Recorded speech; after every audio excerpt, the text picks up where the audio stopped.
Hello and welcome. My name's Vicki Haspels. I'm the Conscious Mystic, and welcome to 7 powerful exercises to help you kickstart 2022. I'm introducing these exercises because these are the things that I use on a continual basis to get me through any creative ideas I have, any business ideas I have, or even any life decisions I need to make. I'm often find myself at a crossroads and needing to reconnect with my intuition because we're all human, and I can actually distance myself from my feelings because I want things to be a certain way. I want to attach myself to particular outcomes, and they may not be possible. And my soul is reminding me that I might be a little bit off track. So these tools or exercises that I'm introducing to you are ways that you can access your goals or give power to your goals, or even work out whether the goals that you've assigned yourself are realistic. They might be a stepping stone.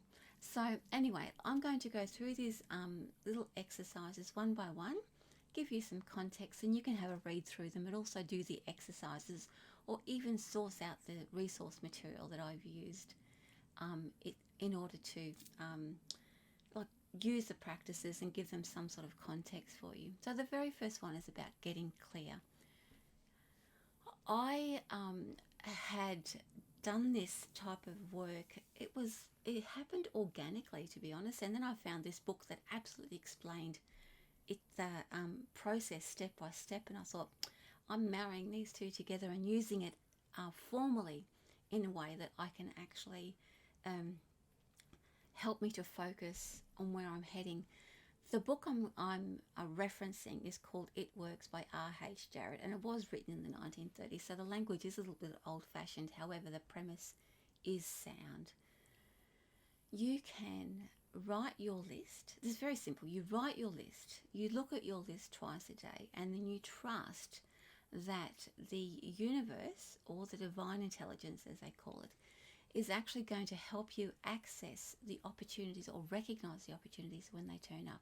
It is still up to you to step into those opportunities, but by doing this process, you are readying yourself and keeping your goals at the front of your mind so that you can recognize when that actually happens.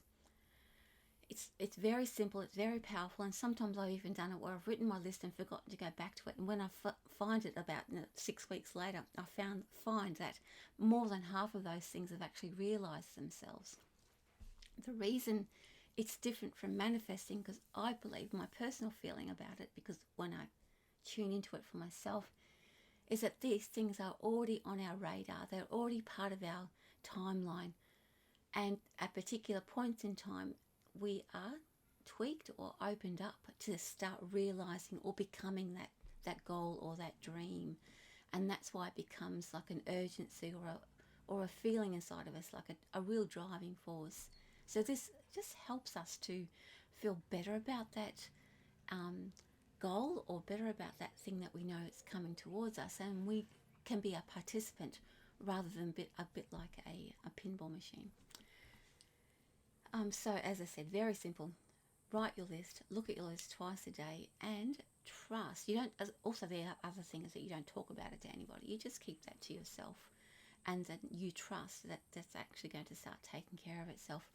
The magic part is that we start to then recognize those opportunities as they turn up, because we have been prepped and we're ready to do it.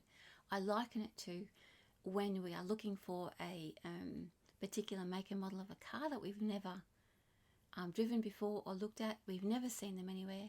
When we start researching them, or we've bought one, it's everywhere. And it's the same principle. It's not that those cars have never been on the road. It's just that our focus has never been on that car, and so therefore we have never recognized them before. Once our focus is on our goal and how to get there, then we will start to recognize those opportunities and feel very comfortable about stepping into them, because we are so familiar with the feeling about the next step and the next step. Anyway, look up the book, It Works by R.H. Jarrett.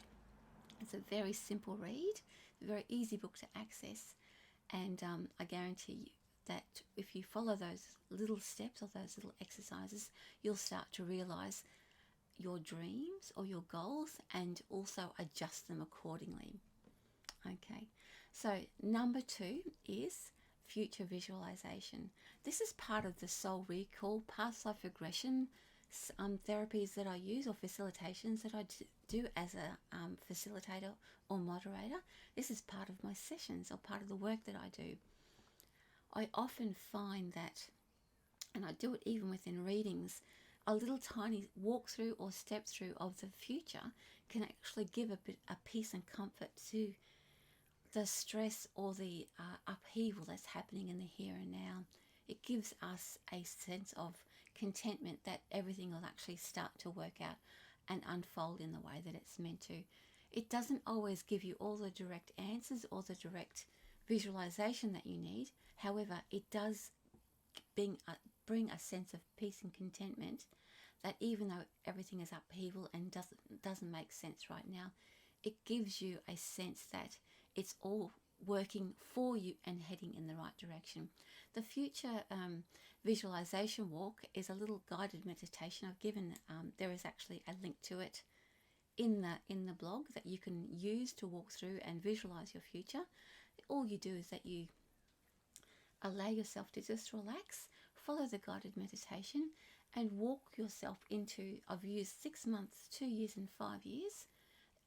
However, let your soul guide you to wherever point in time that you need to be. Again, don't let your thoughts overtake. Allow your soul and your feelings to give you that sense of peace and contentment, that everything is going to be okay. The reason I have included this in the blog is simply because if you feel, or when we feel comfortable that the future is actually going to work itself out, we feel confident that in the here and now we are going to make informed and positive decisions and take opportunities that are available to us in the here and now, because that future is settled and already set. Okay, step 3, coach. Find a coach. Oh, I used to hear this and I'm thinking, really? And then it really didn't sort of mesh with me, but then I get very stubborn about, it's got to be organic and blah, blah, blah. But it really is. If you find an expert or somebody who's been there or has all of the tools to help you realize or get back on track or feel confident that you can actually tackle this, it's working side by side with somebody who you have confidence in, that you can go to, that can lift you out of that funk. A coach or a mentor is absolutely necessity, and it's worth the money that you pay for. I used to hear this and I used to doubt that, but having accessed that and having used that, it's an absolute truth. And so when you are ready, and this is probably why I didn't access it at the time, because I wasn't ready, but when you are ready, the coach or mentor will find themselves or find their way to you. And if you feel inclined, you can come and see me for a coaching or a mentoring session, and we can work through how to access your soul purpose and your soul journey and get you on track and help to support you through the process while you are finding your own unique answers. Right, so that gets us on to step 4, the head and the heart. Again, a really simple exercise, and I've got a little guided meditation there for you to do it. Very simple, and I'm going to say it right here, right now. One of my teachers taught this to me. It's you take your idea, you think about it, you place it, your whole head into your heart, and your body will relax into it. You cannot find your answers by thinking them through. You must marry the head and the heart in order to feel confident that the answer that you're looking for is either coming or it's right there. If the thought you have, or the goal that you want to step into, or the next step feels a bit fractured because too much information is coming from the outside, or you're overthinking it or doubting yourself, take your one thought or your point, breathe it into your heart, and your body will just go, yes. Now, if your body's starting to tense up and stress you out and putting you back into your head, that's not the right step. Or if it's not the right step, it's not the right step for now. There is something else. And so you wait. You can do some of the other exercises that we've talked about in my blog. to help get you to that next point. However, you might be into step 3 when you should be at step 2. And that can happen especially when we are so in tune with our goals in ourselves that we can often see the whole picture, often see all the steps, and we might try and race ahead. So doing the exercise will help you get in touch with where you're at, whether it's right for you right now, and how you're going to move forward. It's like using your pendulum, but in the moment. Okay, let's have a look at step 5. Step 5 is an accountability friend. So this is a friend that you can contact and say, hey, I'm going to do this. What do you reckon?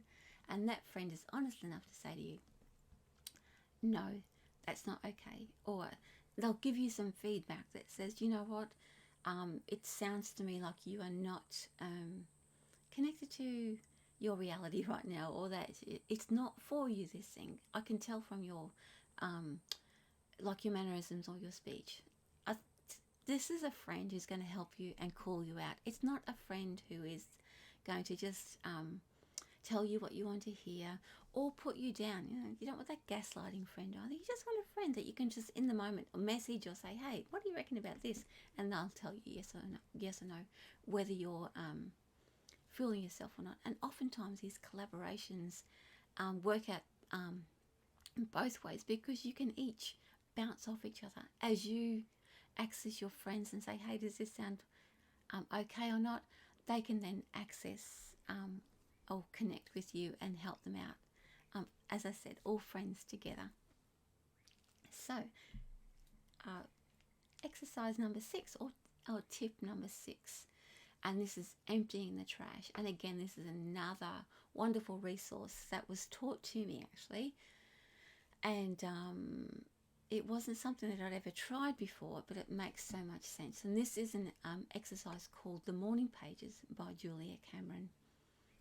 And you can find that in the book called The Artist's Way, by Julia Cameron. It's a little exercise as part of her 12-step program to get back in touch with your creativity if you've got some blocks. And this is one of the pre little exercises, or exercises that you do before you do the actual course. And I find it really helpful day to day, without actually having to do the course, to if I'm finding myself stuck or blocked, or I'm overthinking about things, or if nothing else is making any sense, I start this exercise and I continue it for at least 2 or 3 months. I know it sounds like a long-term commitment, but it really is something that's worth it. It's called The Morning Pages, and very simply, you write 3 pages every day before you even start your day. You empty the trash of your mind. You access the inner critic, allow that inner critic to have its say. On paper, it's actually, you don't type it out, you longhand write it. Just use an exercise book or A5, don't use A4 because that'll take you forever. It's about 15-minute exercise every morning, emptying your thoughts. It is not about, dear diary, today I'm going to do this. It's not a list exercise. It's just simply saying, and even if it's, I have nothing to say, there's nothing in my mind, and eventually the things will start to flow, and you write everything in there. It's not something to show anybody. It is not something even to go over, and Julia recommends that you don't even look at your notes for at least 8 weeks afterwards. And you simply write your trash. That inner critic, the censor that she calls it, it's the inner censor that wants to shut us down, even when we have had wonderful success, or we're in a very successful place. It will still want to put us down. That part of us that says you can't do this, even though you have that good idea, it's not going to happen the second time, and so forth and so forth. It is that part of us that is a little bit skewed. It's part of our survival brain. It's a little bit skewed. And by giving it a voice, by giving it some sort of context that you are actually listening to it, it will no longer override all of your thoughts. It will allow you to settle down and access the creativity or the energy that you need to put forward your business or creative idea into the future. It allows you to access your goals, or the energy that you need to move those goals forward. It will no longer stop, start. By doing the morning pages, it's a brilliant way to settle down that inner critic, give it a voice, give it, say, okay, there, and settle it down so that it doesn't override constantly. And you will find after at least 3 weeks of doing it every day that it will be less and less intrusive. You might even find after 3 days it becomes less intrusive. I find that by doing it regularly. And I feel so much more settled. It's not going to shut it down. It's not going to push it away. It just gives it a voice. It will start to settle it down so that it has less importance in your life. And so finally, number 7, letting go. Oftentimes, the most important thing you can do for yourself when you're goal setting or chasing your dreams is knowing that sometimes the original idea may not be the end result. Sometimes it's okay to let that go, not be so bullheaded about it, especially when you're coming up against roadblocks. And again, I have a very simple exercise, which is part of a little meditation in there that you can access, use to determine where. I'm using your chakras to determine where and how and what's going on within your creative process that is blocking you, and saying, hey, let's take a step back and maybe it's time to let that go and abandon it. Oftentimes, and I've found this in my own life on occasions where that the original idea has only ever been a stepping stone, because the end result is actually bigger and better than I can actually imagine. And oftentimes my limited experience and thoughts is not enough to kickstart me, to get me on that way. And that oftentimes that's when we use that meditation or mantra to allow that to come in, or better. It's the or better that we want to access, and oftentimes letting go of the original idea or that's process that we're going through allows the or better to come in, and we can then go back through the other steps that I've given you to refocus and think, oh, what is the or better, and let that come in. Because if we have that or better idea, we might crash and burn. So it's your soul knows the best way to access your process. It knows the best way to work with you. And if you align yourself, your conscious self with your unconscious self, it makes it such an easier time to get there. I say you will always get there, guaranteed. You'll always get there because it's part of your journey. But why not make it a bit simpler, a bit easier on yourself, and treat yourself with a little bit of softness and kindness and compassion on the way there. So have a fabulous 2022, everyone. Let's use some of these exercises to kickstart and get our way there.